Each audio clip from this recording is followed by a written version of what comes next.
In onda la chiusura delle borse, realizzato in collaborazione con il Sussidiario.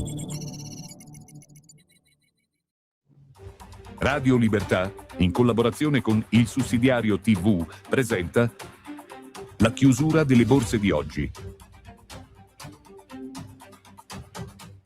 Buonasera, martedì 18 agosto andiamo a vedere come hanno performato le principali borse europee. Seduta negativa per le piazze del vecchio continente, che hanno risentito soprattutto del nuovo rialzo del petrolio e delle rinnovate tensioni sul fronte geopolitico in Medio Oriente. Il mercato continua a guardare con preoccupazione ovviamente allo stallo dei negoziati tra Stati Uniti e Iran, e in particolare ai possibili rischi per i flussi energetici attraverso lo stretto di Hormuz. Il timore soprattutto è che il petrolio, un petrolio stabilmente su livelli elevati, possa alimentare nuovamente le pressioni inflazionistiche, complicando il percorso di politica monetaria delle banche centrali. Andiamo a vedere però Piazza Affari, la nostra principale borsa europea. Il FTSE MIB ha chiuso intorno ai 53 punti con una leggera flessione, confermandosi però tra i listini più deboli della giornata. La seduta milanese è stata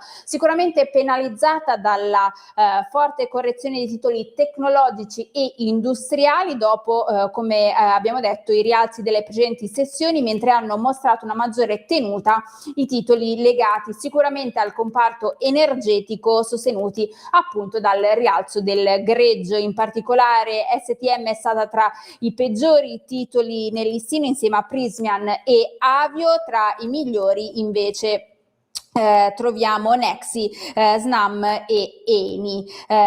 Sul fronte opposto la forza del petrolio ha favorito quindi i titoli oil, come appunto Eni e Saipem, che hanno beneficiato del movimento appunto del greggio, mentre anche Snam, come dicevamo, ha mostrato una buona tenuta.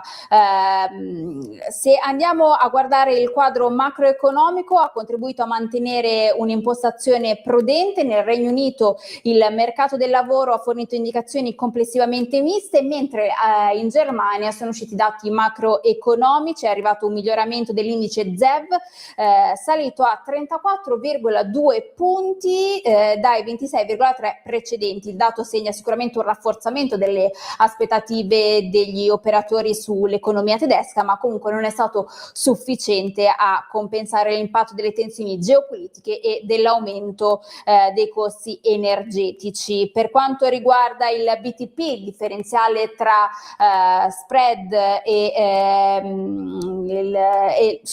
per quanto riguarda lo spread, il differenziale tra BTP e Bund si è attestato intorno agli 83 punti base, quindi comunque una situazione da tenere sotto controllo, ma che non preoccupa l'Italia. Per quanto riguarda invece domani, negli Stati Uniti verranno pubblicati nel pomeriggio la produzione industriale di luglio e si vedranno anche l'indice inflazionistico del mese sempre di luglio. Sul mercato delle materie prime il petrolio è rimasto il principale elemento di pressione. Il WTI si è portato intorno agli $85 al barile, mentre il Brent ha superato i $90, sostenuto dai timori legati alla situazione in Medio Oriente e all'intelligenza artificiale. Grazie per essere stati con noi.